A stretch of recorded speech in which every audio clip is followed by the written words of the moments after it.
Déjala ahí. Necesitamos recalcular.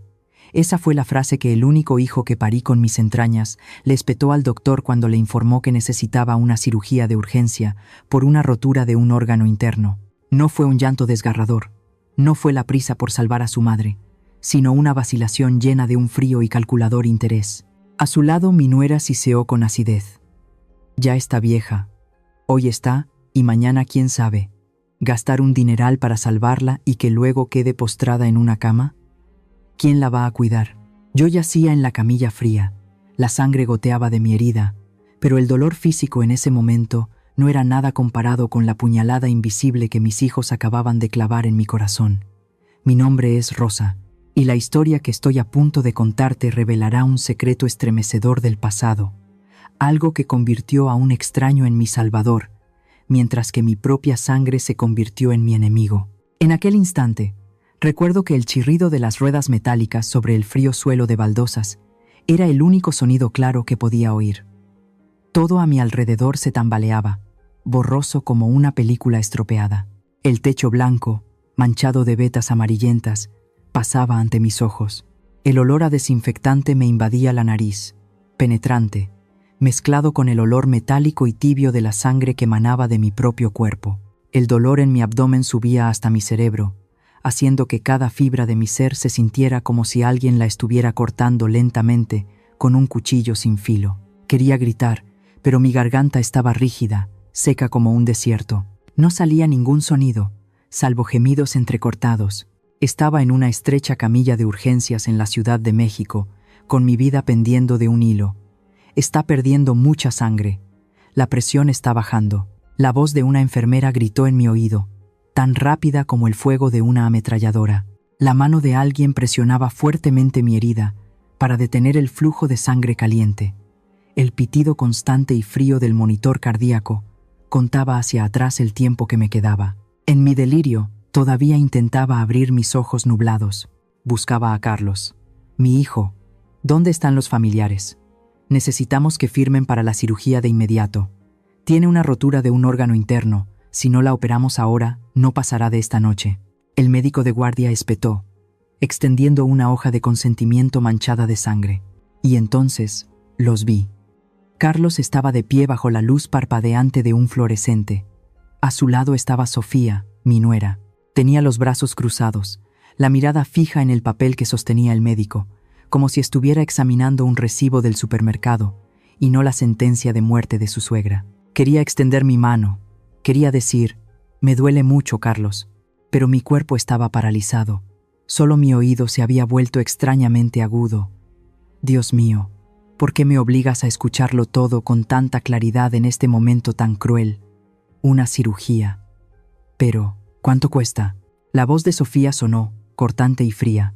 No preguntó si viviría o moriría. Lo primero que salió de su boca fue sobre el dinero. Esos insensibles pesos. El médico frunció el ceño, con voz apremiante. Unos 50,000 pesos. Esto es una cuestión de vida o muerte. Firmen ya.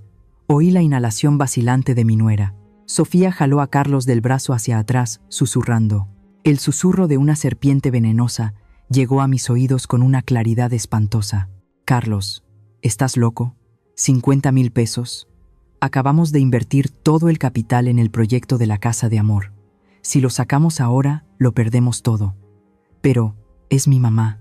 La voz de Carlos temblaba, débil. Bajó la cabeza, sin atreverse a mirar hacia la camilla. ¿Qué mamá ni qué nada? Ya está vieja, siseó Sofía. ¿Qué probabilidades tiene de sobrevivir a una rotura de un órgano interno? ¿O vamos a gastar un dineral para traer a casa a un vegetal? ¿Quién la va a cuidar entonces? ¿Tú o yo? Cada palabra de Sofía era como un cuchillo sin anestesia, desgarrando mi corazón y mi alma. Lágrimas calientes brotaron, rodando por mis sienes heladas. Resulta que, a los ojos de mis hijos, mi vida valía menos que su inversión, menos que la molestia que temían. Carlos permaneció en silencio, un silencio más aterrador que cualquier palabra. El médico insistió, golpeando el papel contra su portapapeles. ¿Qué están haciendo? Su pulso está muy débil. Sofía se aferró al brazo de su esposo, bajando la voz, pero con una crueldad multiplicada. Piénsalo bien. Todavía no ha hecho testamento. La casa vieja, si muere ahora, por ley será completamente tuya. Pero si vive, ¿y si cambia de opinión? ¿Quieres perderlo todo? Mi mundo se derrumbó. No dudaban porque no pudieran salvarme. Estaban calculando qué beneficios les traería mi muerte. La vieja casa de ladrillos donde me sacrifiqué para criar a Carlos, ahora se convertía en la razón por la que mi hijo deseaba mi muerte. Miré a Carlos. Esperaba una resistencia. Esperaba que apartara la mano de su esposa y corriera a salvarme. Carlos levantó la cabeza. Su mirada se encontró con la mía por un segundo. No había amor, solo miedo, evasión y finalmente, una crueldad glacial. Respiró hondo y pronunció la frase que no olvidaré ni en mi tumba. Déjenla ahí por ahora. Necesitamos discutirlo un poco más. ¿Qué? El médico lo miró con los ojos desorbitados. ¿Dejarla ahí? ¿Eso significa dejarla morir? Tiene el abdomen lleno de sangre. Dije que con calma, gritó Carlos, con la voz temblorosa para ocultar su culpa. No tenemos el dinero ahora mismo. ¿Acaso nos van a obligar? Esa frase resonó, ahogando el sonido de las sirenas y los gemidos en la sala de urgencias. Mi corazón se hizo añicos. Se acabó. Cerré los ojos, rindiéndome.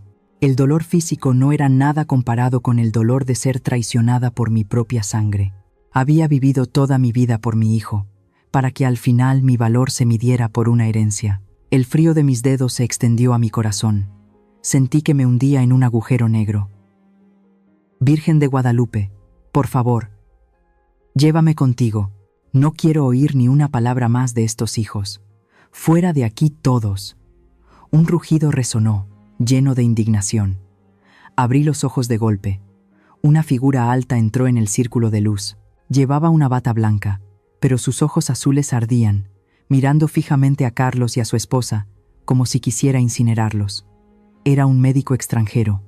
El aura que emanaba de él silenció toda la sala. Le arrebató el formulario de consentimiento de las manos a su colega y lo partió en dos justo delante de la cara de mi hijo ingrato. El sonido del papel rasgándose, crack, fue tan nítido como una bofetada en la cara de esos desalmados. Aquí salvamos vidas. No es un lugar para que ustedes negocien el valor de una. Su voz tenía un ligero acento, pero era firme. Sofía intentó abrir la boca, pero la mirada afilada de él la detuvo en seco. Pero... los gastos del hospital, balbuceó Carlos. Yo los pagaré, gritó el médico. Yo cubriré todos los gastos de esta operación. Y ahora, lárguense antes de que llame a seguridad para que los eche por intento de homicidio indirecto.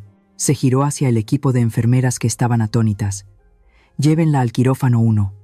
Yo mismo la operaré. Llamen a anestesia de inmediato.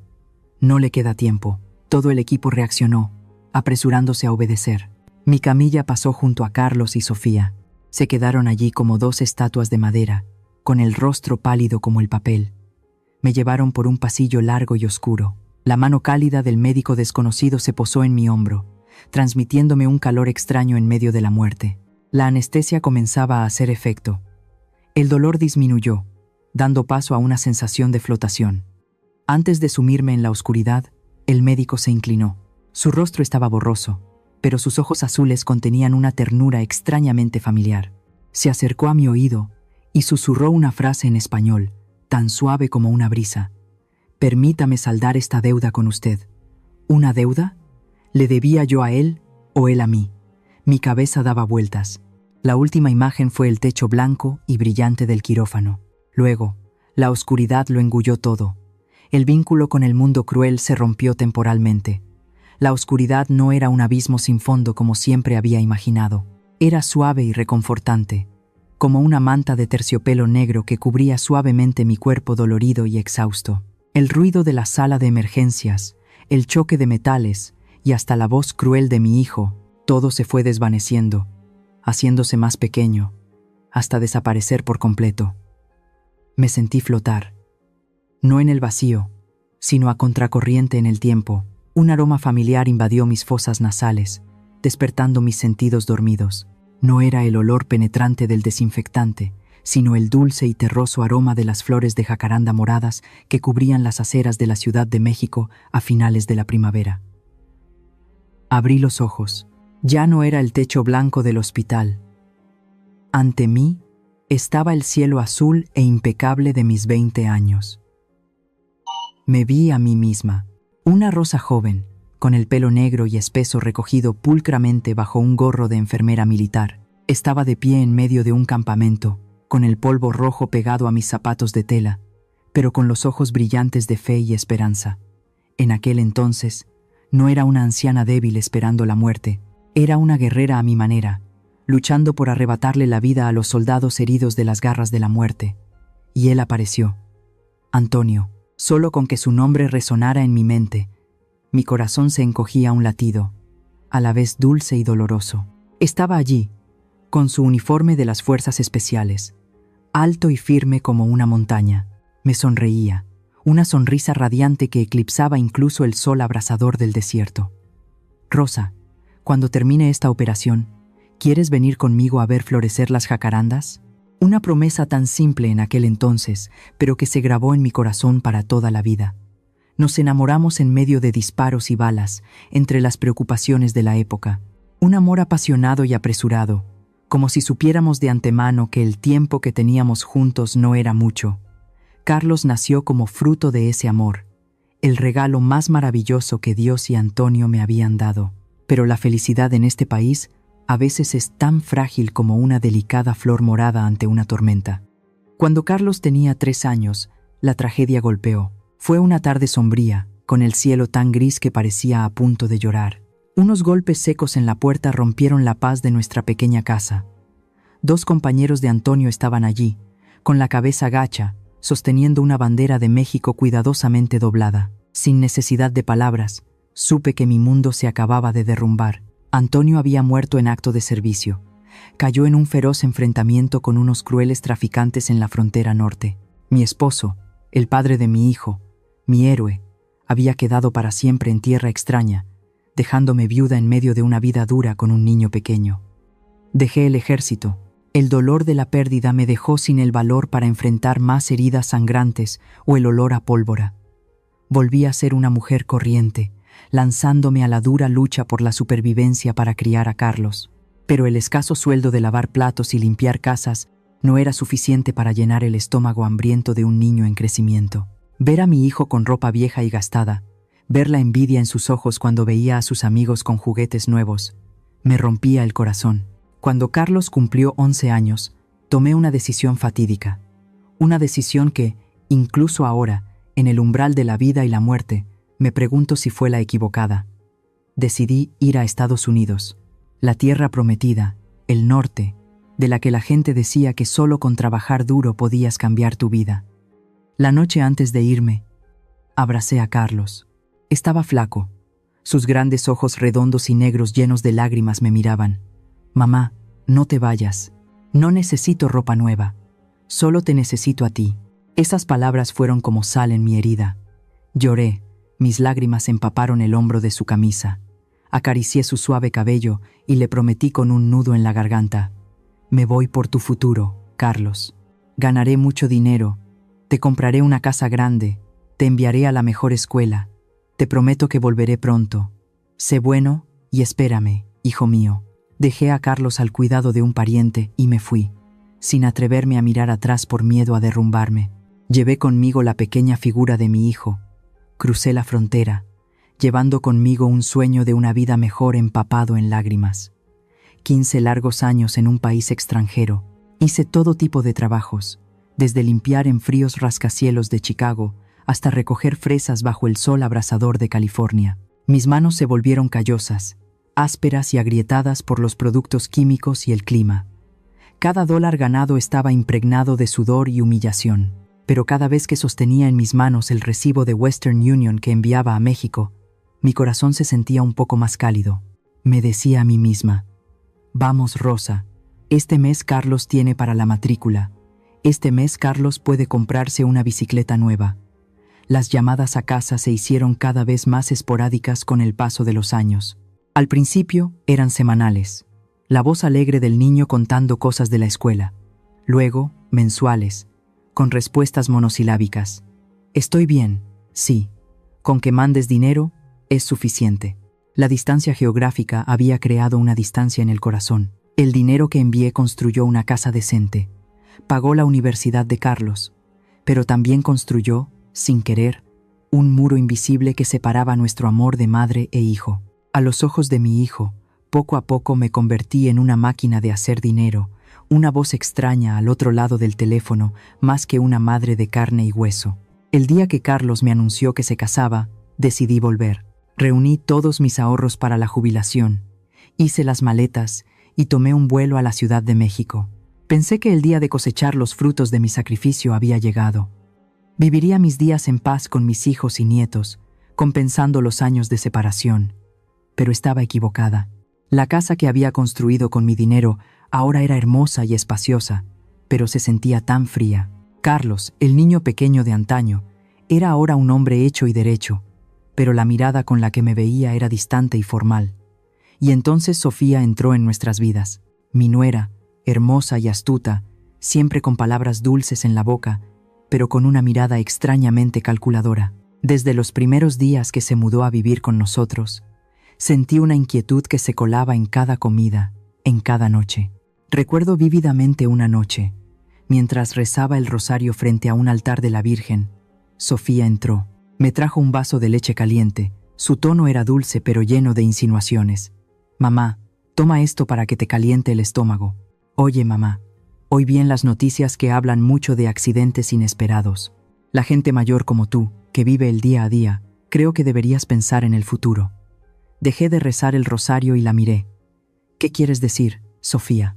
Ella sonrió, una sonrisa que no llegaba a sus ojos.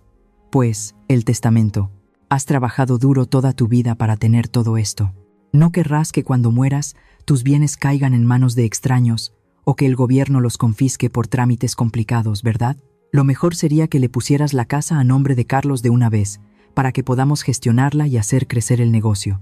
De todas formas, al final todo será de mi esposo». Se me heló la sangre.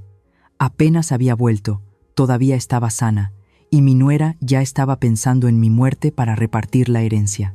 Fui a hablar con Carlos, esperando que mi hijo entendiera mis sentimientos. Lo llevé al porche, donde una bugambilla estaba en plena floración, tratando de encontrar las palabras adecuadas. «Carlos, me parece que Sofía menciona mucho lo del testamento y poner la casa a su nombre. Siento que no me da buena espina. Todavía estoy viva y coleando». Carlos frunció el ceño, con un tono algo molesto, desestimando mis preocupaciones. «Mamá, otra vez estás siendo desconfiada. Sofía estudió economía. Solo quiere calcular las cosas para que sea más lógico. Mi esposa es una mujer previsora, quiere lo mejor para esta casa. No te pongas a imaginar cosas y a crear mal ambiente en la familia. En estos tiempos, nadie se aferra a las propiedades como tú. Pero hijo, ya no digas más, mamá», me interrumpió Carlos, dándose la vuelta para entrar en la casa. «Llego cansado del trabajo todo el día. Solo quiero paz en casa. Si sigues con esa mentalidad anticuada, no podremos vivir juntos por mucho tiempo». La espalda de mi hijo desapareció tras la pesada puerta de roble, dejándome sola en la oscuridad. El viento nocturno soplaba, helándome hasta los huesos.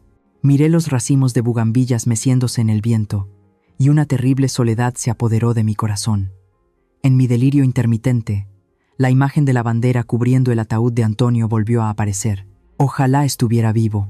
Ojalá no me hubiera ido a Estados Unidos. Ojalá fuera un poco más pobre, pero hubiera estado con mi hijo todos los días. Habrían sido las cosas diferentes. Todo comenzó apenas unos días antes de esa noche fatídica. Una tarde, el rico aroma del mole poblano llenaba la pequeña cocina. Era el plato favorito de Carlos cuando era niño. Había pasado toda la tarde moliendo chiles secos, semillas de calabaza y chocolate, con la esperanza de recuperar un poco de la calidez familiar de antaño. Durante la cena, Carlos y Sofía se comportaron de manera extraña. Me servían comida con amabilidad, me rellenaban el vaso de agua, cosas que no había visto en mucho tiempo. Y entonces, Sofía dejó los cubiertos. Sus ojos brillaban con un entusiasmo que confundí con santidad. «Mamá, mi esposo y yo estamos planeando un gran proyecto», comenzó Sofía, con una voz dulce como la miel. «Queremos abrir un centro de asistencia social llamado Casa de Amor. Como ves, hoy en día hay muchas personas mayores solas, y quiero crear un lugar donde puedan refugiarse, ser atendidos con dignidad, de la misma manera que te cuidamos a ti. Carlos continuó, tomando mi mano callosa. Así es, mamá. Papá me enseñó a vivir para la comunidad. Quiero hacer algo para que él se sienta orgulloso en el cielo, pero el costo de alquilar y renovar las instalaciones es muy alto. Los bancos tienen trámites complicados y las tasas de interés son muy altas. Mi corazón se ablandó. Escuchar a mi hijo mencionar a Antonio, hablar de filantropía, me hizo sentir un nudo en la garganta. ¿Acaso los había juzgado mal? Resulta que detrás de su frialdad de tanto tiempo había grandes aspiraciones por la comunidad. Me culpé por ser tan estrecha de miras, tan desconfiada. Sin dudarlo, me levanté, fui a mi habitación y abrí el viejo baúl de madera debajo de la cama. Saqué mi libreta de ahorros. Era todo lo que tenía. Cada peso allí era el sudor y las lágrimas de 15 años trabajando como empleada de limpieza en el extranjero. Eran las comidas de pan seco para ahorrar para mi vejez. Puse la libreta en las manos de Carlos. «Tómenla, hijos», dije, con la voz temblorosa de la emoción. «Estos son mis ahorros para la vejez. Confío en que harán grandes cosas. Úsenlos para ayudar a los necesitados». Carlos y Sofía se miraron. Vi un destello de satisfacción en sus ojos, pero en ese momento, ingenuamente pensé que era la alegría de ver su sueño a punto de hacerse realidad. Pero la codicia humana es un pozo sin fondo. Solo 2 días después, escuché a Sofía quejándose en su habitación. El dinero que nos dio la vieja no es nada comparado con esta lista de equipos importados. Con esta falta de capital, ¿cuándo vamos a poder abrir la casa de amor? Por amor a mi hijo, temiendo que su proyecto apasionado se quedara a medias, tomé otra decisión estúpida. No podía quedarme de brazos cruzados viendo a mis hijos luchar. Todavía tenía fuerzas. Podía hacer algo para ayudarlos un poco más. A espaldas de Carlos y Sofía, solicité en secreto un trabajo como empleada de limpieza en el turno de noche en un lujoso edificio de oficinas en la zona de Polanco. El trabajo comenzaba a las 6 de la tarde y terminaba a las 2 de la mañana. Les mentí a mis hijos, diciéndoles que iba a un grupo de oración nocturno en la parroquia para rezar por la paz de la familia. A mis más de 55 años, tener que agacharme para limpiar cientos de escalones y cargar pesados cubos de productos de limpieza no era tarea fácil. Mi espalda dolía como si se fuera a romper después de cada turno. Mis rodillas se hinchaban y me dolían cada vez que el clima se enfriaba. Pero al pensar en el letrero iluminado de la casa de amor, en que Carlos se sentiría orgulloso de su madre, apretaba los dientes y aguantaba. Ese día, la verdadera pesadilla llegó. Me había saltado el almuerzo para ahorrar 30 pesos. Mi cuerpo envejecido, ya agotado por el exceso de trabajo de toda la semana, se sentía aún más débil por el hambre y el cansancio. Mientras cargaba un cubo de agua para limpiar el piso del tercer al segundo piso, un mareo repentino me golpeó. Todo se volvió negro ante mis ojos. Puntos de luz blanca danzaban caóticamente. Mi pie falló en el aire. Mi cuerpo entero se precipitó hacia adelante. Intenté agarrarme a la barandilla de la escalera, pero no tuve tiempo. Rodé por más de una docena de escalones de mármol duro. Mi cabeza se golpeó fuertemente contra la pared. El dolor desgarró mi mente. El cubo de agua se volcó. El fuerte olor a limpiador me entró por la nariz y la boca, mezclándose con el sabor metálico de la sangre. Yací allí, inmóvil al pie de la escalera. Mis costillas dolían a cada instante.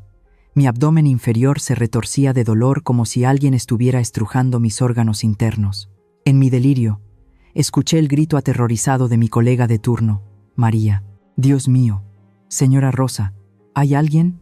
Ayuda, la señora Rosa se ha caído». Se oyeron pasos apresurados.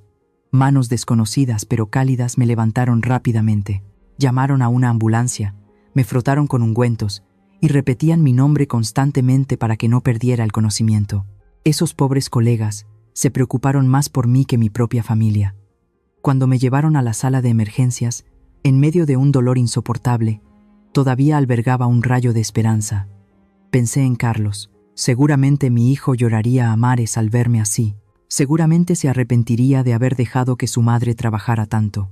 Pero entonces, la cruda realidad me dio una bofetada más dolorosa que la caída por las escaleras. Carlos y Sofía llegaron.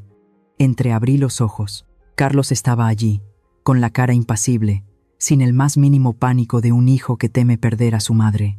En cuanto a Sofía, miró alrededor de la caótica sala de emergencias y luego agarró del brazo a una joven enfermera que estaba cerca. Aguzé el oído, esperando una palabra de consuelo. «Enfermera, ¿dónde están las cosas de mi suegra?», preguntó Sofía con voz cortante. «Ese bolso marrón. Dentro están las llaves y la cartera. Ya está vieja y se le olvidan las cosas. Tengo miedo de que las pierda. Démelas para que las revise ahora mismo». Mi corazón se encogió. La sangre de mis venas pareció congelarse. Su suegra estaba agonizando en una camilla, cubierta de sangre, su vida pendiendo de un hilo, y lo único que le importaba a mi nuera era el juego de llaves de la caja fuerte de casa y mi mísera cartera. La enfermera, desconcertada, señaló el bolso que estaba a los pies de la camilla. Sofía se abalanzó sobre él y lo registró de inmediato. Suspiró aliviada al ver que el juego de llaves todavía estaba allí, y luego se lo metió rápidamente en su bolso de marca, como si temiera que alguien se lo robara. Luego le tocó a Carlos, cuando el médico le entregó el formulario de consentimiento para la cirugía, hablando de la crítica situación de mi rotura de un órgano interno y del costo de 50,000 pesos, vi la duda en los ojos de mi hijo. «Déjenla ahí por ahora». Sus palabras del capítulo anterior resonaron, encajando perfectamente con su actitud fría en ese momento. Resulta que no fue una casualidad que pronunciara esa negativa a la muerte. Fue el resultado de una serie de cálculos, de una insensibilidad alimentada día a día. No querían salvarme. Ya tenían mis ahorros para su proyecto fantasma Casa de Amor. Ya tenían las llaves de la caja fuerte con los papeles de la casa. Mi utilidad se había agotado. Ahora, yo era solo una carga financiera, un gasto imprevisto no deseado en el plan de enriquecimiento de la pareja. Yaciendo en la fría camilla, el sonido del metal chocando no era tan gélido como las palabras de mi hijo. Me pregunté, ¿me equivoqué al amar a mi hijo tan ciegamente? ¿Alguno de ustedes que me está escuchando ha dado todo por sus hijos para luego recibir una frialdad tan dolorosa como esta? Compártanlo conmigo en los comentarios, para saber que no soy la única madre sola en este dolor. El monótono bip, bip, del monitor de signos vitales, fue el primer sonido que me trajo de vuelta del borde de la muerte. Abrí los ojos. Ya no era el techo mohoso de mi antiguo apartamento, ni el cielo soleado de mis recuerdos. Ante mí estaba el techo de yeso blanco, tan frío que daba escalofríos, de la sala de recuperación. Mi garganta estaba seca y amarga. La incisión en mi abdomen inferior dolía cada vez que me movía, recordándome que todavía estaba viva. Miré a mi alrededor. La habitación era espaciosa pero vacía. Junto a mi cama había un pequeño armario de metal, encima del cual había una jarra de agua ya fría. No había flores, no había canastas de fruta, y lo más importante, no había nadie. «¿Ya despertó, señora Rosa?». Una enfermera entró, con una bandeja de medicamentos en la mano. Sonrió, una sonrisa profesional pero que al menos tenía un poco de calor humano. Me ayudó a beber agua, me cambió el vendaje. Miré hacia la puerta, esperando ver una figura familiar. «¿Mi hijo ha venido?», pregunté, con voz débil y entrecortada. La enfermera pareció desconcertada por un momento. Evitó mi mirada, ajustando el suero. «Ah, seguramente estará ocupado con algo. Se fueron después de que la llevaran al quirófano. No han vuelto, no han vuelto». Esas 3 palabras, tan ligeras, pesaban sobre mi pecho como una roca de 1000 kilos. Me consolé a mí misma. Seguramente Carlos está ocupado consiguiendo el dinero. Seguramente Sofía está en casa preparando un caldo de pollo para traérmelo y alimentarme. Seguramente están preparando una sorpresa. Pero pasó un día, luego 2. La espera devoraba mi alma poco a poco. Cada paso en el pasillo me hacía incorporarme, con el corazón latiendo con fuerza, solo para sentirme amargamente decepcionada al ver que quien entraba era un médico, una enfermera o un familiar del paciente de la cama de al lado. Miré a la cama de la izquierda. Allí había un anciano de mi edad, que acababa de ser operado de la cadera. Todos los días, sus hijos y nietos estaban a su lado. Su hija le pelaba trozos de manzana, su hijo lo ayudaba a ir al baño, sus nietos pequeños parloteaban sobre la escuela. El sonido de sus risas y conversaciones era como sal en mi soledad. Yacía allí, acurrucada bajo la delgada manta del hospital. Las lágrimas corrían silenciosamente hacia adentro. Mi viejo teléfono celular yacía en silencio en la mesita de noche. Ni una llamada, ni un mensaje. Al quinto día, mi paciencia y esperanza se habían agotado. No podía quedarme para siempre en estas 4 paredes blancas con olor a desinfectante. Este silencio me estaba matando más rápido que la herida de mi cuerpo. Tenía que salir. Necesitaba ver vida. Necesitaba un poco de ruido para llenar el vacío desolado de mi corazón. Me senté con dificultad. El dolor de la incisión me desgarraba la carne. El sudor frío empapaba mi frente. Apreté los dientes, me agarré al soporte del suero y arrastré mis pesados pies fuera de la habitación. El pasillo del hospital era largo y oscuro, lleno de gente yendo y viniendo. Todos tenían prisa. Todos tenían a alguien de quien preocuparse, a quien cuidar. Solo yo caminaba sola, como un fantasma olvidado. Encontré un banco vacío en la sala de espera central. Era más ruidoso y animado. El delicioso olor a tacos de la cafetería flotaba en el aire, pero mi estómago se retorcía porque no tenía ganas de comer. Levanté la vista hacia la gran pantalla de televisión colgada en la pared. Estaban transmitiendo las noticias del mediodía. La hermosa presentadora, con su cabello rubio y brillante, hablaba con un tono entusiasta. Y ahora, una noticia conmovedora sobre la bondad humana en la capital, Ciudad de México. Hoy, el Centro de Asistencia Social Casa de Amor ha inaugurado oficialmente sus puertas, abriendo un nuevo hogar para los ancianos solos y sin recursos. El nombre Casa de Amor golpeó mis oídos como un trueno. Me froté los ojos, tratando de ver la pantalla con claridad, y entonces me quedé petrificada. En la gran pantalla de televisión, Carlos, mi hijo, estaba de pie. Llevaba un impecable traje azul oscuro, el pelo peinado y brillante, con un aspecto distinguido y exitoso. A su lado estaba Sofía. Mi nuera llevaba un elegante vestido de seda color crema, con un collar de perlas brillantes alrededor del cuello. En sus manos no estaba mi juego de llaves de la caja fuerte, sino un hermoso ramo de flores frescas. Estaban de pie frente a un edificio imponente, adornado con banderas y flores. El letrero Casa de Amor estaba pintado en oro y rojo, destacando bajo el sol brillante. A su alrededor había reporteros, periodistas e incluso funcionarios locales aplaudiendo. Carlos sostenía unas tijeras doradas y cortó la cinta roja. Sonaron los cañones de confeti, y trozos de papel brillante volaron por el aire como una lluvia resplandeciente. Le acercaron un micrófono a Carlos. Respiró hondo. Su rostro mostraba una emoción contenida. Si no fuera su madre, probablemente también me habría creído esa cara llena de benevolencia. Damas y caballeros, la voz de Carlos resonó por la televisión, profunda y convincente. Hoy es el día más feliz de mi vida. Mi esposa y yo hemos dedicado todo nuestro esfuerzo y dinero a construir la Casa de Amor, porque entendemos que los ancianos son un tesoro de la sociedad. Han sacrificado toda su vida para criarnos y merecen disfrutar de una vejez pacífica y feliz. Me agarré con fuerza al borde del duro banco de plástico. Mis uñas se clavaron en mi piel, pero no sentí dolor, solo sentí frío, un frío que me calaba hasta los huesos, desde la cabeza hasta los talones. Estaba mintiendo. Estaba mintiendo frente a millones de televidentes. Sofía, a su lado, se secó las esquinas de sus ojos secos con un pañuelo y continuó entre sollozos el discurso de su esposo. Así es. Cuando veo a los ancianos abandonados en la calle, mi corazón se encoge como si alguien lo estuviera estrujando. Pienso en mis propios padres, en mi deber como hija. Es deplorable que haya hijos que abandonen cruelmente a sus padres, dejándolos solos en los últimos años de su vida.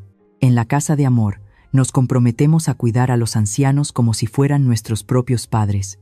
Como si fueran nuestros propios padres. Esa frase se repetía en mi cabeza, resonando como una maldición. Mis ojos se nublaron de lágrimas, pero esta vez no eran lágrimas de emoción, sino de repugnancia. Estaban allí, en la televisión, siendo aclamados por el mundo como santos vivientes. Hablaban de moralidad, de amor, de piedad filial. Condenaban a quienes abandonaban a sus padres. Pero ¿cuál era la realidad? La realidad es que su propia madre, yo, estaba sentada, acurrucada en una bata de hospital holgada, con una herida de cirugía aún sin cicatrizar, con hambre, sin un centavo en el bolsillo y completamente sola.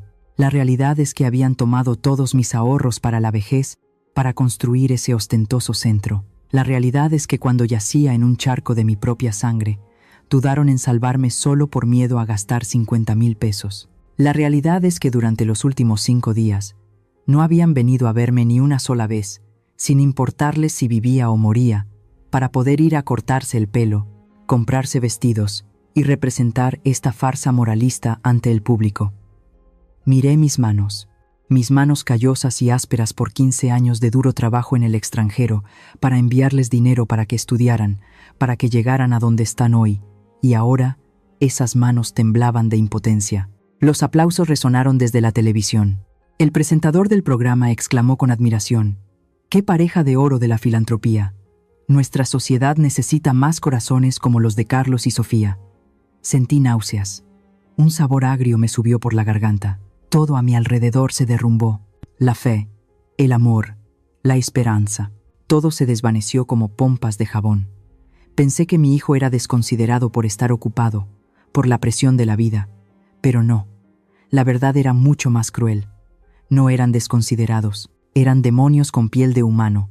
Habían usado mi propio sacrificio para pulir su reputación. Pisotearon mi vida para subir al podio de la fama. Para ellos, yo no era su madre. Era solo un peldaño viejo, una herramienta que ya no servía, un obstáculo que debía ser eliminado pero que aún no había muerto del todo. Una mujer sentada a mi lado, con un sándwich en la mano, comentó con admiración: «Mire, qué buena gente es esa pareja. Qué afortunada es la madre que tiene un hijo así. No como el mío», que dijo que vendría a visitar a su madre, y no he visto su cara en toda la semana. Se giró hacia mí, buscando mi simpatía. Pero al ver mi rostro pálido como el papel, sin una gota de sangre, y mis ojos desorbitados y sin vida, se asustó. «Oiga, señora, ¿qué le pasa? ¿No se siente bien?». No respondí. No podía decir una palabra. Todas las palabras habían muerto en mi garganta. Me levanté lentamente. El soporte del suero temblaba con los espasmos de mi cuerpo. Le di la espalda a la televisión. Le di la espalda a la sonrisa falsa de Carlos y Sofía. No quería verlos más. Cada segundo que los veía ahora era como otra puñalada en mi corazón. Arrastré mis pies de vuelta a mi habitación. El largo y oscuro pasillo de repente se volvió extrañamente sombrío, a pesar de que las luces de neón seguían brillando.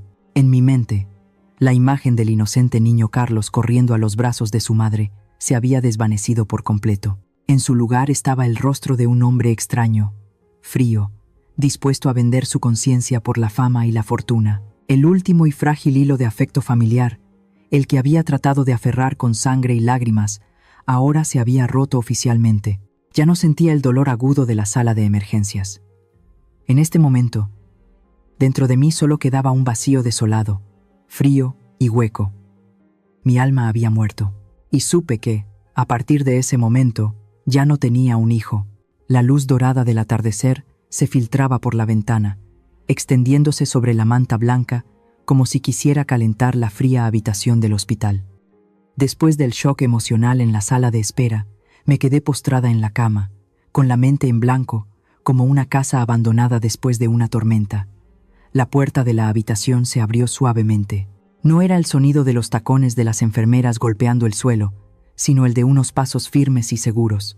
Giré la cabeza. Era ese médico.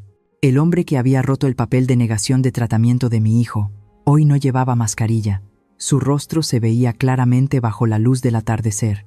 Ojos azules profundos, una nariz recta y una pequeña cicatriz apenas visible en la sien izquierda. En la placa de su bata blanca ponía simplemente «Dr. Alex».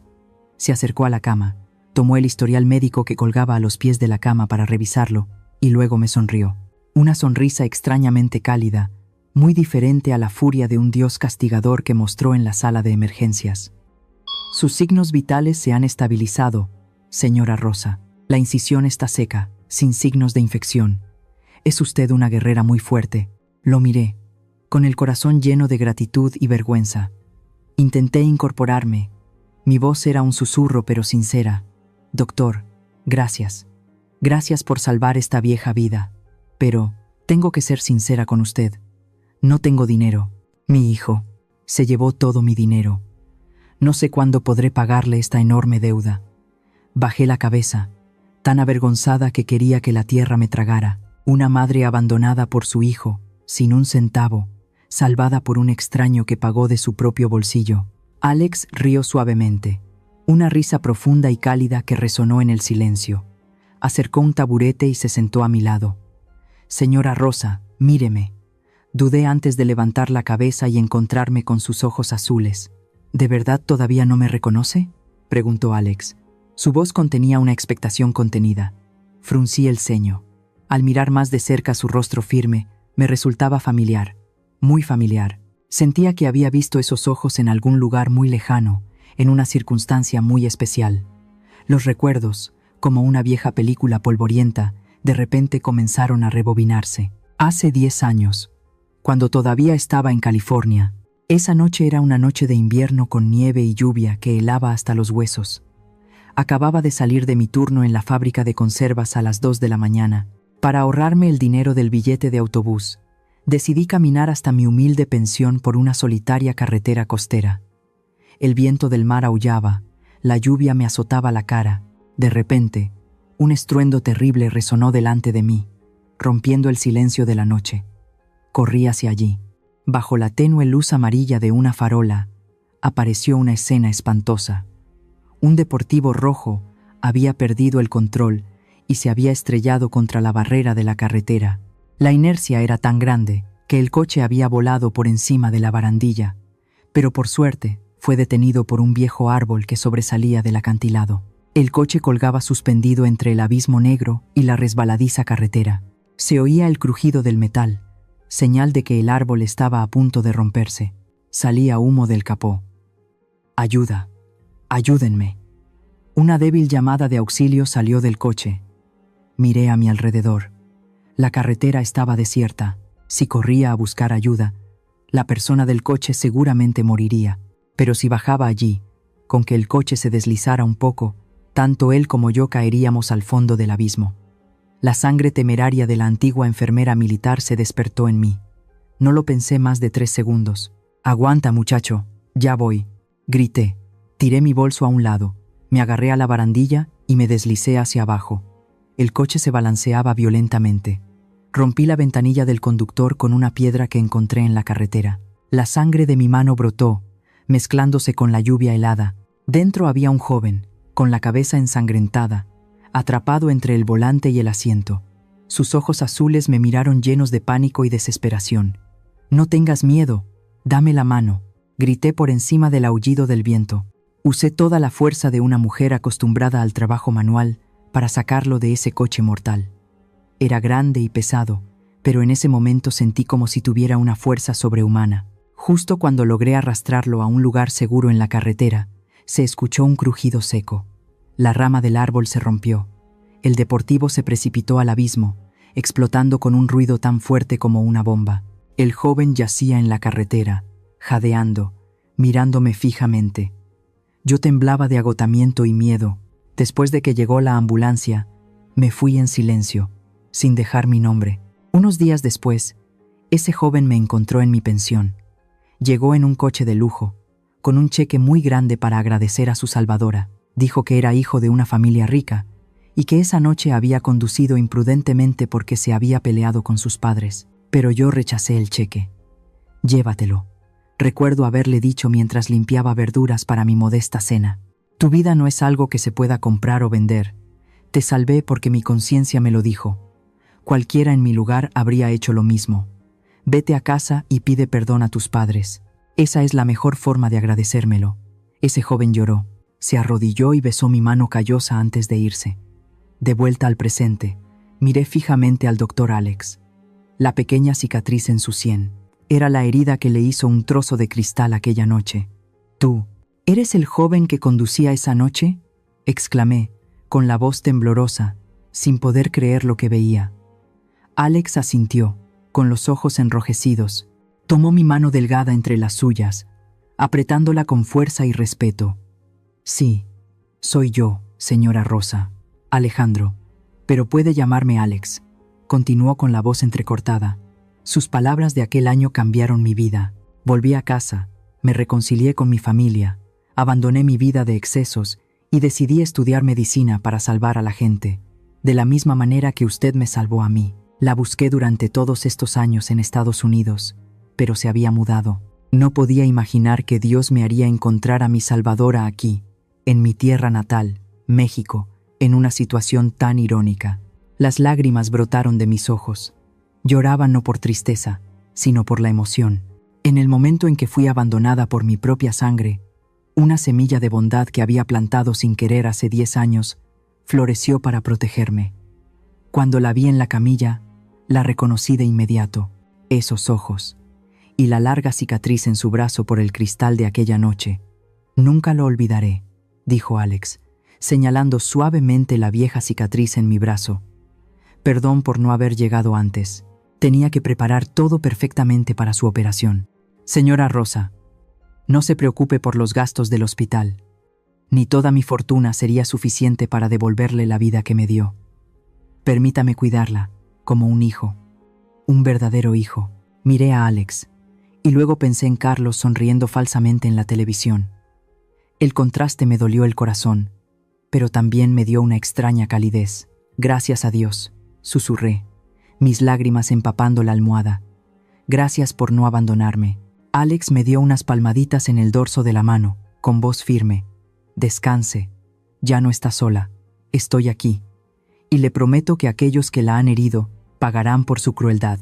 La justicia puede tardar, pero llegará. Esa tarde, por primera vez después de tantos días oscuros, me terminé el tazón de sopa caliente que Alex le pidió a la enfermera que me trajera. Sabía mejor que cualquier manjar que hubiera probado, porque estaba sazonada con el condimento de la gratitud.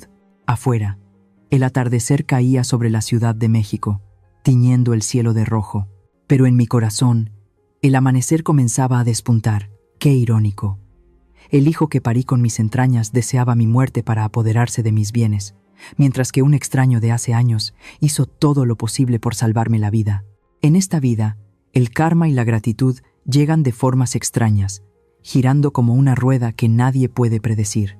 ¿Alguna vez, en tu momento de mayor desesperación, una mano extraña te ha ayudado? ¿Crees que la bondad que damos desinteresadamente algún día volverá para protegernos en medio de la tormenta? Cuéntame tu historia en los comentarios. Quiero creer que la humanidad todavía existe y que los milagros siempre están presentes, incluso en los rincones más oscuros de la vida. Los tranquilos días en el hospital bajo el cuidado del doctor Alex calmaron gradualmente mi mente. Después del shock de la verdad en la televisión, había tomado una decisión cobarde. Iba a rendirme. Ya lo había planeado todo. Con el poco dinero extra que había logrado esconder y la ayuda que Alex me había dado, me iría de la Ciudad de México.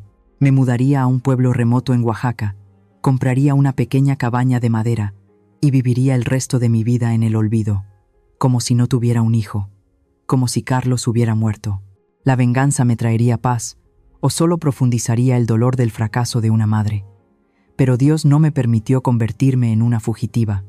La tercera noche después de la cirugía, la tranquilidad se rompió.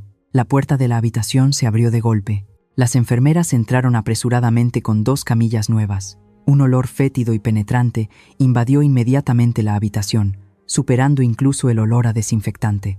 Era el olor a orina vieja, a podredumbre y a pobreza extrema. En las camillas había 2 ancianos, un hombre y una mujer. Estaban tan delgados que se les pegaba la piel a los huesos, con las cuencas de los ojos hundidas y oscuras. Tenían los brazos y las piernas cubiertos de moretones y llagas. Gemían con voces roncas, como un gato asmático a punto de morir. Cuando la habitación volvió a la calma, me giré con dificultad hacia la anciana que estaba más cerca de mí. Temblaba violentamente a pesar de estar cubierta con 2 mantas. «Señora», la llamé suavemente. «No tenga miedo. Aquí está a salvo». La anciana giró lentamente la cabeza. Bajo la tenue luz, vi el pánico en sus ojos. Balbuceó. «No me pegue. Ya me lo comí todo. No me pegue». Mi corazón se encogió. Nadie le va a pegar. Soy Rosa, una paciente también. Al oír mi voz suave, la anciana se calmó gradualmente. Entre sollozos ahogados, me contó su historia. Cada palabra que pronunciaba era como un chorro de agua hirviendo arrojado a mi cara. Se llamaba María. No tenía hijos. Al oír un anuncio sobre un centro de caridad que parecía el paraíso, usó sus últimos ahorros para ingresar. Ese lugar se llamaba Casa de Amor. Al oír ese nombre, Me aferré con fuerza al borde de la sábana. Casa de amor, el centro de Carlos y Sofía. Eso no es un hogar de caridad, señora Rosa, susurró María con amargura. Es el infierno en la tierra. El anciano de la cama de al lado, llamado Pedro, tosió violentamente y continuó, pintando un cuadro brutal del lugar que mi hijo llamaba la Casa del Amor. Por fuera, era un edificio imponente para que Carlos recibiera a las delegaciones de caridad y a la prensa. Pero en realidad, los ancianos eran conducidos a un almacén decrépito en la parte trasera, húmedo y con goteras. 10 personas en una habitación, sin ventilador, sin calefacción. La comida diaria eran tortillas mohosas y verdes, tan duras como cartón, mojadas en agua salada. Peor aún era el abuso.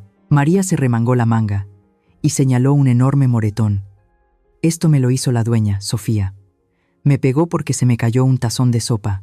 Me llamó vieja inútil, que solo gastaba comida y arroz. Pedro rió con amargura. Nos hacían trabajar como esclavos. Los que aún podían caminar tenían que limpiar y lavar la ropa.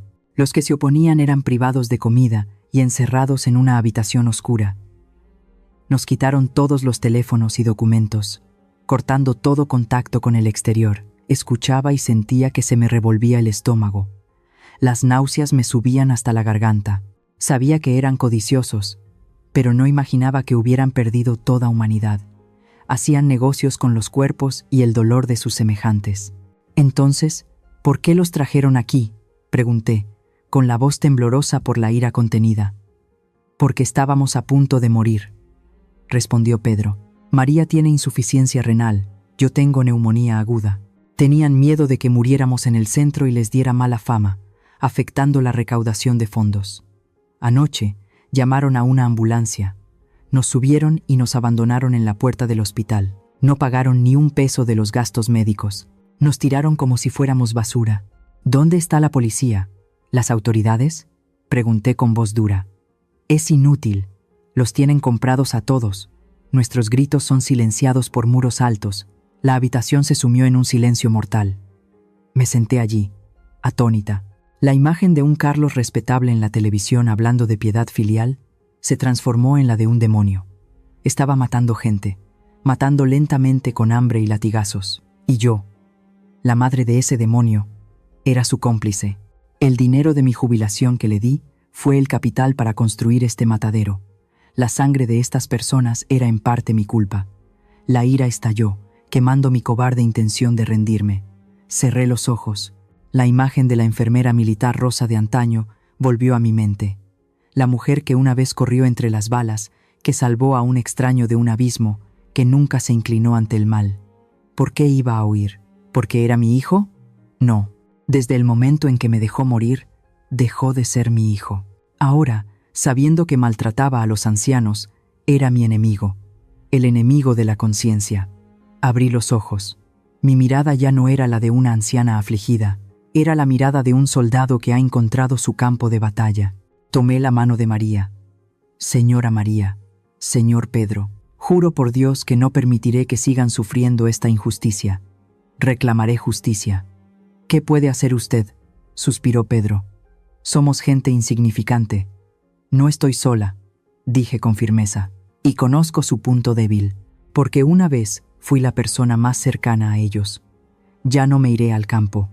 Me quedaré en esta ciudad llena de engaños. Lucharé, no por venganza personal, sino para romper esa fachada falsa y liberar a las personas que están cautivas. La sangre caliente corría por mis venas. Una fuerza invisible me levantó de las cenizas de la desesperación. Le demostraré a Carlos y a Sofía que los ancianos no son desechos. Somos árboles viejos, y cuando estas viejas raíces se enfadan, tienen la fuerza suficiente para derribar los muros más sólidos. Salí del hospital una mañana en que el cielo de la Ciudad de México estaba gris, cargado de nubes negras que presagiaban una tormenta inminente. El doctor Alex se ofreció a llevarme a su casa para que me recuperara, pero negué con la cabeza. No podía arrastrar a mi Salvador más profundamente en este fango. Además, para que el plan tuviera éxito, necesitaba una base secreta que Carlos y Sofía no pudieran imaginar. Me dirigí al antiguo barrio de Coyoacán, con sus callejones empedrados y sus características paredes pintadas de amarillo ocre. Era la casa de Lucía, mi mejor amiga desde los tiempos en que vendíamos en el mercado. Lucía me recibió con un abrazo tan fuerte que me dejó sin aliento y con el aroma de un pozole caliente. Pero hoy no había venido a lamentarme de mis penas. Había venido a afilar la espada de la justicia. En la pequeña sala de estar, llena de cuadros de la Virgen, se llevó a cabo una reunión secreta. Frente a mí estaba Mateo, el hijo menor de Lucía. El niño que antes corría pidiéndome caramelos era ahora un robusto oficial de policía de investigación, con un rostro firme y un bigote bien recortado. Junto a Mateo estaba el doctor Alex, que acababa de llegar con un grueso expediente en la mano. «Tía Rosa», comenzó Mateo, con voz grave y seria, «he comprobado la información sobre la Casa de Amor. Tienen una licencia de negocio legal y, lo que es peor, tienen muy buenas relaciones con algunos funcionarios del ayuntamiento. Si solo denunciamos de palabra, el caso será archivado de inmediato». Alex golpeó suavemente el expediente con el dedo y continuó. «Este es el historial médico de la señora María y el señor Pedro, junto con otros 3 pacientes trasladados desde ese centro en el último mes. Todos presentan signos de desnutrición aguda y múltiples traumatismos en tejidos blandos. Desde el punto de vista médico, puedo afirmar que son signos de maltrato, pero la ley necesita pruebas directas. ¿Quién los golpeó? ¿Cuándo? ¿Hay testigos o pruebas físicas? Escuché. Cada palabra de ellos grababa más profundamente la determinación en mi corazón. Habían construido una fortaleza sólida con dinero sucio y conexiones. Para derribar esa fortaleza, no se podía atacar desde fuera. Tenía que haber un infiltrado que la saboteara desde dentro. «Volveré allí», dije, con una calma sorprendente. Toda la habitación se quedó en silencio. Lucía exclamó: «Estás loca, Rosa. Acabas de escapar de la muerte. ¿Y ahora quieres meterte en la boca del lobo? Ellos desean que te mueras. ¿Para qué vas a volver?» «Precisamente porque desean que me muera, tengo que volver». Miré directamente a los ojos de mi amiga. «Necesito reunir pruebas. Los libros de contabilidad en negro, grabaciones, imágenes de cámaras. Todo eso está en su caja fuerte y en su computadora en casa. Solo yo, como su madre, puedo acceder a ello». Mateo frunció el ceño, preocupado. «¿Pero cómo va a conseguir que la acepten de vuelta? Después de lo del hospital, ya han mostrado su verdadera cara». Sonreí, una sonrisa fría que nunca pensé que podría hacer. «La codicia, Mateo. El mayor punto débil del ser humano es la codicia. Necesitan dinero. Y yo les mostraré el olor del dinero». El plan se trazó en detalle. Mateo me dio un dispositivo de grabación diminuto, hábilmente camuflado en el colgante de una vieja cruz que solía llevar. Alex me preparó algunos suplementos vitamínicos etiquetados como medicamentos para el corazón para ancianos débiles, para reforzar la farsa de mi salud deteriorada. Era hora de lanzar el anzuelo. Tomé el teléfono. Mi mano temblaba un poco, no por miedo, sino por la ira que hervía en mis venas. Respiré hondo, cerré los ojos e imaginé a una anciana senil, arrepentida y débil. Marqué el número de Carlos. El teléfono sonó durante un rato antes de que alguien contestara. La voz de Carlos sonó, brusca y llena de fastidio. «¿Aló? ¿Quién habla?» «Carlos. Soy yo, mamá». Forcé mi voz para que sonara temblorosa, entrecortada, mezclada con una tos seca. Hubo un segundo de silencio al otro lado de la línea, luego un largo suspiro. «¿Para qué llamas, mamá? Creí que ese médico extranjero se estaba encargando de ti. Estoy muy ocupado. No tengo dinero para pagar los gastos del hospital, ¿eh?» Sus palabras eran tan afiladas como un cuchillo, pero mi corazón ya estaba endurecido. Ya no sentía dolor, solo me parecía ridículo. «No, no te pido dinero, hijo», dije, bajando la voz intencionadamente como si estuviera susurrando un secreto. «Sé que me equivoqué. Soy una vieja senil. Les he causado problemas». El médico dijo que no me queda mucho tiempo de vida. «Mi corazón está muy débil. Pues quédate en el hospital. ¿Para qué me llamas?» Seguía de mal humor. «Quiero volver a casa. Sollocé. No quiero morir en un lugar extraño. Además, recordé algo importante. ¿Recuerdas cuando me fui a trabajar a Estados Unidos? ¿Y qué? En aquel entonces, escondí una libreta de ahorros. La tengo en un banco de Chicago, a mi nombre. Es el dinero de mi pensión y la indemnización por un accidente laboral de hace años. Yo, Lo olvidé por completo porque mi memoria está muy mal. Anoche soñé que tu padre venía a decírmelo. Y entonces me acordé. La actitud de Carlos cambió de inmediato. Pude oír cómo tragaba saliva al otro lado del teléfono. ¿Una libreta de ahorros? ¿Cuánto dinero, mamá? Su voz de repente se volvió extrañamente cariñosa. No recuerdo bien. Creo que unos $80,000. Quería sacarlo para que ustedes pudieran ampliar ese centro que tienen. Como un regalo para disculparme. $80,000. Una cifra lo suficientemente grande como para sobornar a cualquier persona codiciosa y también suficiente para cegar su conciencia. Mamá, ¿lo dices en serio? La voz de Sofía se coló. Parecía que estaba pegando la oreja al teléfono de su esposo. Dios mío, ¿por qué no lo dijiste antes? ¿Dónde estás? ¿Cómo estás de salud? Ay, mi querida mamá. El cambio de actitud tan rápido me revolvió el estómago. Hace un minuto yo era una carga. Ahora, con esos $80,000 imaginarios, me había convertido en su querida mamá. Estoy en casa de la señora Lucía. Estoy muy cansada. Quiero ir a casa. Terminé mi actuación con un débil gemido. Voy a recogerte ahora mismo. Quédate ahí sentada. Carlos, saca el coche. Rápido, gritó Sofía, llena de emoción. Colgué el teléfono. Mirando a Mateo y a Alex, esbocé una sonrisa amarga. El pez ha picado. Una hora después, el lujoso coche de Carlos y Sofía se detuvo frente a la casa de Lucía. Salí, con un viejo suéter de lana, apoyada en un bastón, caminando con pasos temblorosos y vacilantes. Mateo observaba desde detrás de la cortina, con la mano en la empuñadura de su pistola por costumbre protectora. Sofía fue la primera en salir del coche. Corrió a ayudarme. Su rostro maquillado mostraba una preocupación tan falsa que hasta un actor mediocre se rendiría ante ella. «Ay, mamá, has adelgazado mucho. Le dije a Carlos que teníamos que traerte a casa antes». Pero él seguía dudando.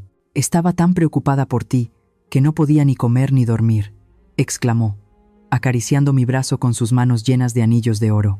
Carlos también se apresuró. Abrió la puerta del coche y me ayudó a sentarme en el suave asiento de cuero. «Sube, mamá. Vamos a casa. Nuestra casa es el mejor lugar. Esos hospitales solo saben sacar dinero». Me senté en el coche. El fuerte olor a perfume de Sofía me mareó. Cerré los ojos, fingiendo estar cansada para evitar ver sus rostros falsos. Durante todo el camino de vuelta, Sofía no dejó de preguntar por la libreta de ahorros. «Mamá, ¿dónde guardaste esa libreta? ¿La trajiste a México o sigue en Estados Unidos? ¿Es difícil sacar el dinero?» Tosí un par de veces y dije con voz débil: «Yo la guardé muy bien, en una caja secreta debajo del suelo de la casa vieja, pero estoy muy cansada. Mi mente olvida y recuerda cosas. Dejadme descansar, tomar mis medicinas para recuperarme y luego la buscaré». «Sí, descansa, mamá. La salud es lo más importante», dijo Carlos desde el asiento del conductor. Sus ojos no podían ocultar la codicia que se reflejaba en el espejo retrovisor. El coche pasó por la familiar Puerta de Hierro. La casa apareció ante mis ojos. Lo que una vez fue un hogar, ahora no parecía más que una guarida de buitres. Bajé del coche. Sofía me ayudó a entrar en la sala de estar. Mandó a la empleada que me preparara un zumo de naranja, mientras Carlos se arrodillaba para quitarme los zapatos y masajearme los pies. «¿Te sientes mejor, mamá? Esta noche le diré al chef que te prepare una sopa de abulón para que te recuperes». Carlos levantó la vista hacia mí, con una mirada llena de piedad filial. Por el dinero, miré la cabeza de mi hijo. Sus manos, que me masajeaban los pies, eran las mismas que habían firmado el papel para negarse a salvarme la vida. Esas manos también eran las que habían azotado a los pobres ancianos en la casa de amor. Me estremecí, no por el frío, sino por la repugnancia que se extendía por todo mi cuerpo. Estaba viviendo con demonios, y para destruirlos, tenía que convertirme en una actriz consumada en esta tragedia familiar. Levanté mi mano temblorosa y acaricié el pelo de Carlos, sonriendo amablemente. «Gracias, hijo mío. Eres un buen chico. Sé que me queréis más que a nadie». Esa mentira salió de mi boca con facilidad, pero dejó un sabor amargo en mi lengua. Esa noche, acostada en mi antigua habitación, no pude dormir. Toqué el colgante de la cruz en mi pecho. El grabador estaba encendido. La guerra silenciosa había comenzado oficialmente. Sabía que un pequeño descuido, una mirada inoportuna o una palabra indiscreta no solo me haría perder la oportunidad de reclamar justicia, sino que también podría costarme la vida de nuevo. Pero no tenía miedo, porque detrás de mí estaba el espíritu de Antonio, el apoyo de Alex y Mateo, y la esperanza de las víctimas miserables que estaban cautivas ahí fuera. Al ver a mi nuera masajearme los pies y a mi hijo servirme agua con tanto esmero, no sentí calor, sino un escalofrío. Me vi obligada a ponerme una máscara de engaño para entrar en la guarida de mis propios hijos. ¿Fui demasiado cruel al hacer esto? ¿O era una lección merecida que una madre debe enseñar a sus hijos descarriados? Si estuvieran en mi lugar, ¿elegirían perdonar o continuar con este plan para desenmascararlos? Por favor, déjenme un consejo en los comentarios, porque el camino por delante es muy espinoso. La mansión de Carlos y Sofía por la noche era tan espléndida como un palacio. Los candelabros de cristal brillaban, pero para mí, este lujo apestaba a falsedad. Me senté acurrucada en el sofá, mirando furtivamente hacia el comedor. Mi hijo y mi nuera estaban cenando un filete de arrachera fragante y vino tinto. Mientras tanto, a través de la puerta entreabierta del despacho, oí a Sofía gritarle por teléfono al gerente del centro. ¿Qué? Otra vez pidiendo más leche. Redúcela, dilúyela. Una lata de leche en polvo para 10 personas. Esos viejos seniles no saben nada para quejarse. Apreté mi rosario. Mi nuera se bebía una botella de vino que costaba el salario de un mes de un obrero, pero escatimaba cada cucharada de leche para los ancianos. La ira hervía dentro de mí, pero me la tragué. «Mamá, ¿no comes?», se giró Carlos masticando ruidosamente. «Ya estoy llena», respondí, fingiendo temblar. «Me voy a dormir. Los viejos nos cansamos pronto». Arrastré mis pies hacia mi habitación, pero en cuanto la puerta se cerró, me erguí, respirando hondo para calmarme. Esta noche era decisiva. Mateo me había dado 3 micrófonos espía diminutos. Ya había logrado colocar 2 debajo de la mesa del comedor y detrás de una maceta. Solo quedaba el punto neurálgico, el despacho de Sofía. El reloj marcó las 2 de la madrugada. Toda la mansión se sumió en el silencio. Salí al pasillo de puntillas, descalza para no hacer ruido. La puerta del despacho estaba cerrada con llave, pero yo conocía bien las costumbres de Sofía. Metí la mano en la maceta de cactus junto a la puerta. Mis dedos tocaron un objeto metálico y frío, la llave de repuesto. El sonido de la cerradura al abrirse fue apenas un susurro. Contuve la respiración y me deslicé dentro. Encendí una pequeña linterna. El escritorio de caoba pulida brillaba. Mi misión era encontrar el libro negro, donde Sofía anotaba los sobornos y las malversaciones, algo que nunca se atrevería a guardar en el ordenador. Revisé los cajones, cerrados con llave, miré a mi alrededor. Mis ojos se posaron en un cuadro de la Virgen colgado torcido en la pared. Sofía era atea, nunca colgaría un cuadro sagrado en su despacho. Me acerqué y descolgué el cuadro. Apareció un pequeño hueco en la pared. Dentro estaba el libro de cuero negro. Mi corazón latía con fuerza. Tomé el libro temblando y pasé las páginas a la luz de la linterna. 12 quintos. 50,000 pesos. Soborno al inspector de sanidad. 20 quintos. Malversación de fondos de caridad. 200,000 pesos. Coste de medicamentos falsos. Ganancia del 30%. Dios mío, esta era la sentencia de muerte que ellos mismos habían escrito. Rápidamente saqué el smartphone que me dio Alex y fotografié cada página. Mis manos temblaban incontrolablemente. De repente, oí el suave giro del pomo de la puerta. La sangre se me heló en las venas. Rápidamente metí el libro en el hueco de la pared y colgué el cuadro. Justo cuando apagué la linterna, la puerta se abrió de par en par. La luz del pasillo entró, proyectando la sombra de Sofía con el pelo suelto. Encendió la luz y me miró con recelo. «Mamá, ¿qué demonios haces aquí?», gritó Sofía, acercándose a mí a grandes zancadas. «¿Qué estabas registrando? Era un momento de vida o muerte. Si me descubrían, estaba perdida». Relajé los músculos de mi cara. Dejé que mis ojos se perdieran, mirando por encima del hombro de Sofía hacia el vacío. Empecé a balancearme murmurando: «Antonio, Antonio, ¿has venido a buscarme?». Llamé a mi difunto esposo, con una voz lastimera y fantasmal. Sofía se detuvo en seco, retrocediendo con un escalofrío. «¿Qué dices? Papá murió hace más de 10 años». Seguí sin mirarla. Mis manos buscaban algo en el aire. Antonio. El niño Carlos está llorando. Cógelo, hace frío. Aposté por el miedo a lo sobrenatural de mi nuera. Sofía se puso pálida como un fantasma y se apartó. Realmente se ha vuelto loca con la edad. Me has dado un susto de muerte. Pensé que era un ladrón, y resulta que eres sonámbula. Salí directamente por la puerta, con los ojos abiertos y sin expresión, murmurando una canción de cuna. Al llegar a mi habitación, me deslicé hasta el suelo, sudando a mares. Había escapado de la muerte por los pelos. A la mañana siguiente, fingí no recordar nada. Sofía me miraba con cautela, pero no preguntó más. Busqué una excusa para ir a misa y encontrarme con Mateo. En un rincón discreto, le pasé la tarjeta de memoria con las fotos del libro y las grabaciones de audio. «Tía Rosa, lo ha hecho muy bien», susurró Mateo, con los ojos brillantes. La cámara oculta de Alex también grabó al personal golpeando al señor Pedro. Tenemos pruebas suficientes. Los libros en negro, las grabaciones, el video del maltrato, los testigos. ¿Cuándo actuaremos?, pregunté. Pasado mañana. El cumpleaños de Carlos. Hará una gran fiesta para recaudar fondos. Será el momento de darle un regalo que nunca olvidará. Asentí. Al volver a casa, al ver a Carlos probándose un traje nuevo, mi corazón se llenó de una mezcla de asco y pena.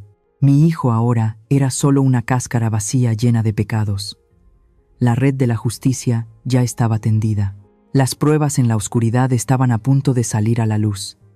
Me dije a mí misma: Rosa, paciencia, solo faltan 2 días. Para su 35º cumpleaños, Carlos organizó una fiesta de lujo en el jardín delantero de la Casa de Amor. Los invitados eran todos empresarios de éxito y funcionarios locales. Las linternas colgaban brillantes, las mesas estaban cubiertas con manteles blancos impecables. La alegre música de mariachi, con el sonido de las trompetas, resonaba en el cielo nocturno de la Ciudad de México. Pero para mí, esa música festiva sonaba como un requiem. Estaba sentada en una silla de terciopelo rojo en primera fila, junto a Sofía. Mi nuera llevaba un vestido rojo sangre, con un collar de perlas comprado con dinero malversado. Me obligaron a ponerme un vestido de seda y a maquillarme bien para hacer de florero una prueba de su falsa piedad filial. Damas y caballeros. La voz de Carlos resonó por los altavoces, llena de confianza. Estaba de pie en el escenario, levantando una copa de champán. Las luces lo enfocaban, realzando su aire de respetabilidad. Hoy, mi único deseo es la sonrisa de los ancianos de la Casa de Amor, y en especial, quiero agradecer a mi gran madre, la señora Rosa. Señaló hacia mí. Un estruendo de aplausos. Carlos continuó su perorata. Mi madre me enseñó que dar es recibir. Hago un llamado a todos los benefactores para que se unan y donen a nuestra fundación benéfica. Detrás de él, una pantalla de proyector gigante mostraba imágenes editadas y brillantes. Me quedé sentada como una estatua, apretando el borde de mi vestido. Mi corazón latía con fuerza. El teléfono vibró. Mateo me envió un mensaje. 3, 2, 1. El sistema de sonido emitió un ruido extraño. La pantalla del proyector parpadeó, con interferencias como un televisor estropeado. Carlos se giró, desconcertado. ¿Técnicos? ¿Qué pasa? Nadie respondió. La pantalla se iluminó de repente, pero ya no eran las hermosas imágenes publicitarias. Apareció un video borroso pero claro. En la pantalla, Sofía sostenía un palo de madera y golpeaba repetidamente la espalda de un anciano delgado que estaba acurrucado en el suelo sucio. Era el señor Pedro. Inútil, ni siquiera puedes servir una sopa sin tirarla.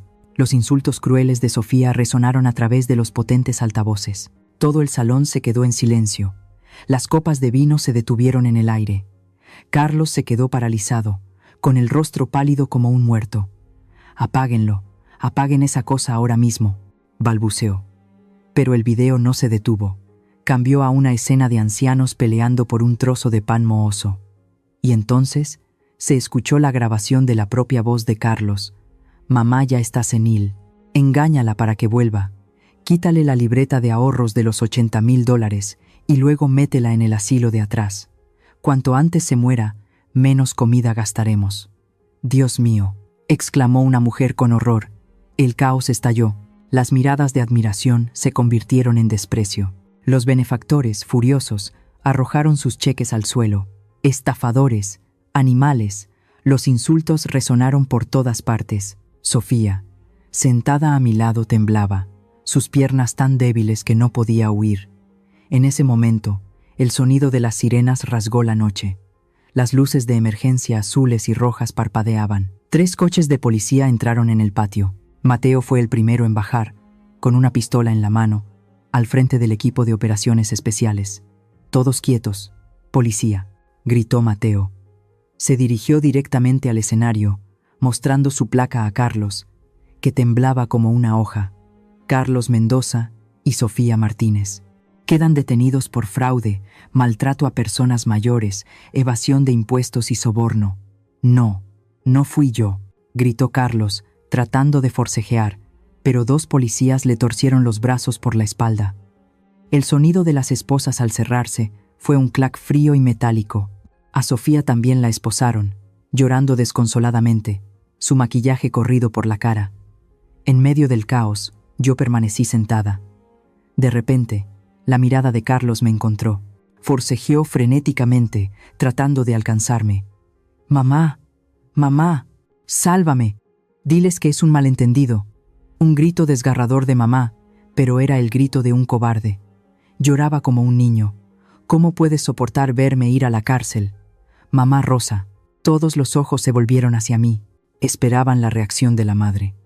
¿Me ablandaría? Me levanté lentamente. Mis piernas ya no temblaban. Me apoyé en mi bastón y caminé lentamente hacia Carlos. Al mirar sus ojos llenos de lágrimas, sentí un dolor como de agujas. Pero la imagen del señor Pedro siendo golpeado, la imagen de la señora María hambrienta, lo aplastó todo. Levanté mi mano callosa y toqué la mejilla de Carlos. Él pensó que lo perdonaba. Un rayo de esperanza brilló en sus ojos. «Mamá, Carlos», dije, con voz triste, «¿sabes por qué te puse de nombre Carlos? Significa hombre libre. Quería que vivieras con dignidad». Retiré la mano y lo miré directamente a los ojos. «Pero tú mismo te has puesto las cadenas con tu codicia y tu crueldad. Puedo perdonar a un hijo desconsiderado, pero no puedo tolerar a un demonio que daña a la gente. Mamá». Carlos estaba atónito. «Vete, hijo», dije. Las lágrimas brotaron, pero mi voz seguía firme. «Ve allí y aprende a ser una persona de nuevo.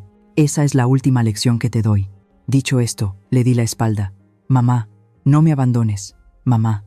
El grito desesperado de Carlos resonó detrás de mí, desgarrando mi alma, pero no me volví. Me mordí el labio hasta sangrar. Me alejé, con la espalda tan recta como la de un soldado de antaño. Cada paso que me alejaba de mi hijo pecador pesaba como plomo. Había ganado, pero el corazón de una madre estaba roto. Mateo se llevó a Carlos y a Sofía al coche. El sonido de las sirenas se fue alejando. El jardín de la casa de amor quedó en ruinas. Solo quedaba yo, de pie en medio del patio bajo la fría luz de la luna. El doctor Alex se acercó y en silencio me puso un abrigo cálido sobre los hombros. Levanté la vista al cielo. «Antonio, lo siento. No pude salvar a nuestro hijo. Tuve que cortar yo misma esta carne podrida para salvar un poco de conciencia. Esta noche fue la noche del juicio. El culpable ha pagado por sus crímenes. Pero la sentencia de la conciencia para los que quedamos, como yo, probablemente durará toda la vida». Otra temporada de jacarandas ha llegado a la Ciudad de México. Las flores moradas caen cubriendo el patio, extendiendo una alfombra suave y poética sobre las baldosas rojas. La brisa de la tarde sopla suavemente, trayendo consigo el aroma de la tierra húmeda después de la lluvia y el olor a tortillas recién hechas de la pequeña cocina. Ha pasado un año desde aquella noche fatídica. El ostentoso y falso letrero de Casa de Amor fue retirado hace mucho tiempo. En su lugar, hay un letrero de madera rústico, con las palabras grabadas a mano: Casa de Esperanza. Estoy sentada en una mecedora en el porche, con una taza de chocolate caliente en la mano, observando en silencio el paisaje que tengo delante. Ya no hay paredes mohosas, ni gemidos de dolor, ni gritos de reprimenda. Ante mí ahora hay un jardín lleno de sol y risas. El señor Pedro, que una vez fue golpeado hasta el punto de no poder caminar, ahora está ocupado podando unos rosales. La señora María, que una vez tuvo que pelear por un trozo de pan mohoso, Está sentada en un banco de piedra tejiendo, tarareando una vieja canción popular. El perrito que acabamos de adoptar, llamado Amigo, corretea a sus pies, moviendo la cola frenéticamente. Esta paz la he conseguido a cambio de una vida entera de tormentas. Después del impactante juicio del año pasado, Carlos y Sofía recibieron las sentencias que merecían por sus crímenes. 15 años de prisión para cada uno. El día de la sentencia, al ver a mi hijo ser conducido tras las rejas, mi corazón ya no se retorcía como antes. Solo quedaba una leve tristeza, como cuando se corta una hoja enferma para que el árbol pueda seguir viviendo. Decidí vender la vieja casa, un lugar que albergaba demasiados recuerdos dolorosos y que fue la fuente de la codicia de mis hijos. Con ese dinero en la mano y con el apoyo entusiasta del doctor Alex, compré este mismo centro al banco después de que fuera confiscado. Lucía, Alex y yo renovamos este lugar juntos. Pintamos las paredes de un cálido color amarillo, abrimos más ventanas para dejar entrar la luz del sol y, lo más importante, plantamos aquí la semilla del amor verdadero.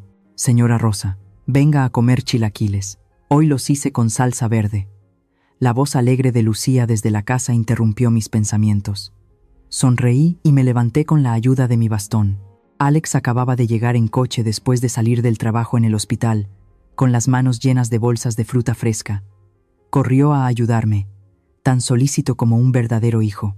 ¿Cómo se siente hoy, mamá?, preguntó Alex, sus ojos azules llenos de preocupación. Estoy muy bien, Alex. Ver a todos tan felices me hace sentir 10 años más joven. Le di unas palmaditas en la mano.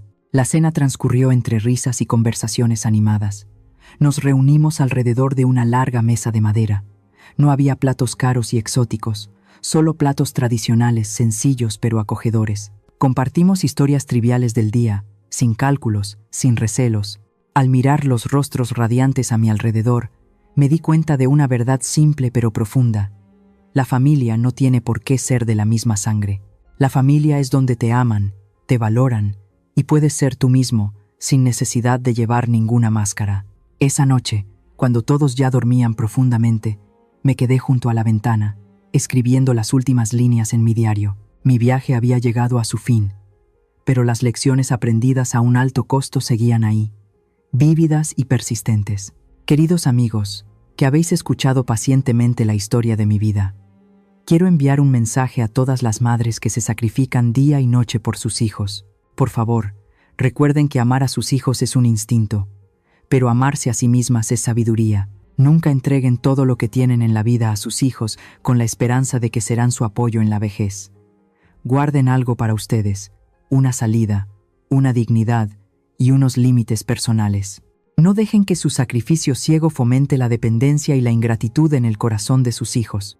Una madre feliz y autónoma es la que puede enseñar a su hijo a ser una buena persona, y a los que sois hijos, tenéis derecho a construir vuestro propio hogar, a cuidar de vuestra propia familia, pero por favor, nunca convirtáis a vuestros padres en una carga o en una herramienta que explotar. Entre la familia de origen y la nueva familia, no se trata de elegir una y abandonar la otra, sino de encontrar un equilibrio moral. Recuerden que los padres son las raíces y ustedes son las ramas. Si las raíces se secan, las ramas no pueden permanecer verdes para siempre. No esperen a que sus padres mueran o a que ustedes mismos envejezcan y se queden solos para comprender el dolor del abandono. La historia de mi familia es el testimonio más cruel de cómo la codicia y el egoísmo pueden destruir a una persona. El dinero es muy importante, pero es un medio para vivir, no el propósito de la vida. Cuando pones el dinero por encima de los lazos familiares, por encima de la conciencia, lo perderás todo. Puedes ser rico y próspero, pero tu alma estará siempre empobrecida y sola en tu propio castillo. Finalmente, para aquellos que están a punto de entrar en una relación familiar, constrúyanla sobre la base de la sinceridad y el respeto. No calculen, no sean interesados. Miren el ejemplo del doctor Alex, un extraño que se convirtió en mi persona más cercana. El amor sincero tiene el poder de curar todas las heridas y de sembrar la esperanza incluso en la tierra más árida. Cierro mi diario. Mañana, el sol volverá a salir sobre el techo de la casa de esperanza. Volveré a regar las flores con el señor Pedro, a tejer con la señora María y a escribir nuevas páginas de una vida llena de sol con mis hijos no biológicos. Esta vida es muy justa. Cosechas lo que siembras. He atravesado la tormenta para encontrar el amanecer, y creo que ustedes también encontrarán su propia luz, siempre y cuando mantengan en su corazón la llama de la conciencia y la humanidad. La historia que acabas de escuchar ha sido modificada en nombres de personajes y lugares para proteger la identidad de los involucrados. Compartimos esta historia no para juzgar a nadie, sino con la esperanza de que en algún lugar alguien se detenga a reflexionar. ¿Cuántas madres están sufriendo en silencio en su propio hogar? Honestamente, me pregunto, si estuvieras en mi situación, ¿qué harías? ¿Guardarías silencio para mantener la paz? ¿O alzarías la voz y lucharías por recuperar tu voz? Me encantaría conocer tu opinión sobre esta historia en mi canal, o cualquier sugerencia que nos ayude a mejorar nuestro contenido. Dios siempre bendice a los valientes, y realmente creo que el coraje nos llevará a días mejores. Ahora mismo, dejaré 2 de las historias más populares del canal en la pantalla final. Creo que te sorprenderán. Gracias por quedarte conmigo hasta este momento. Si esta historia tocó tu corazón, dale me gusta, suscríbete al canal y activa la campanita de notificaciones para no perderte lo que viene.